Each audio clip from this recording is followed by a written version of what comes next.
Hello. This will be a demonstration of Proposition 20 from Book 9 of Euclid's Elements, which says that prime numbers are more than any assigned multitude of prime numbers. Another way to put this enunciation is that there are innumerably many, or infinitely many, prime numbers. We're given an assigned multitude of prime numbers A, B, and C, each of which is prime. And what we want to prove with this proposition is that there are prime numbers outside of our given assigned multitude A, B, and C. That there is some prime number which is not the same as A, B, or C. We're going to begin by taking the least number that is measured in common by A, B, and C. We'll call that the number DE.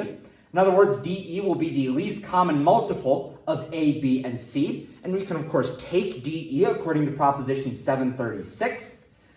We're next going to add the unit onto this number DE.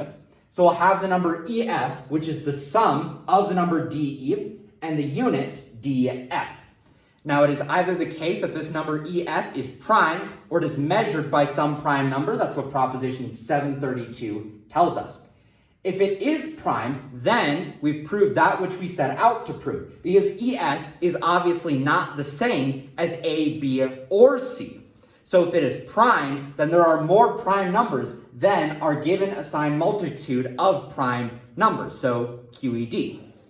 But say that the number EF is not prime, then Proposition 732 again tells us that it will be measured by some prime number. We'll call that the number G.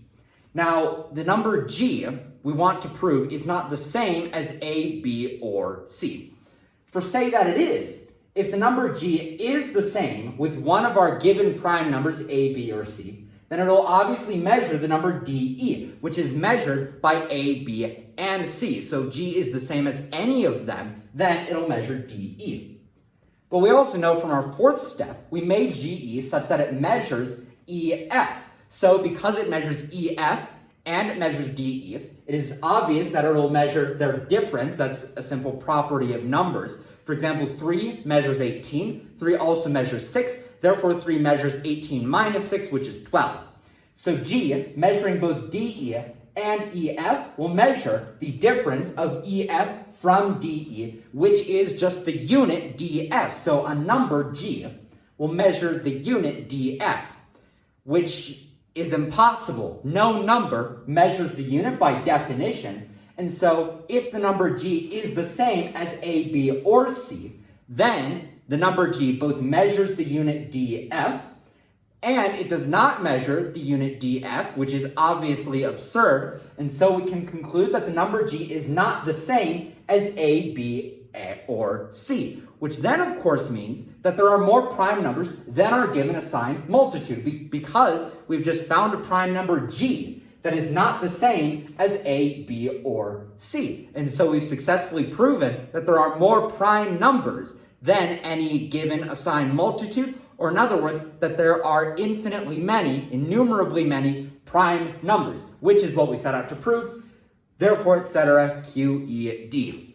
This proposition is an absolute classic of number theory. If you look up the proof that there are infinite prime numbers, it'll still be this proposition 2,000 years on. There's no proposition I can think of the elements that holds this pristine of a place. It's not only important, but the proof of it is the exact same as it was all those millennia ago, which you can't really say for something like 147 or 316 or 24. This proposition is incredibly important. If you wanted to say that there is a peak of Euclid's number theory, this would be a valid answer. And in fact, I think it's one of 2 peaks in Euclid's number theory. The proof that there are infinite prime numbers is incredibly important. So it's crucial that Euclid gets to it. But we're not done with Book 9. There is more number theory to follow. And with that, there will be a second peak of Euclid's number theory, which will be the final proposition of this book. It'll be the final proposition of Euclid's number theory.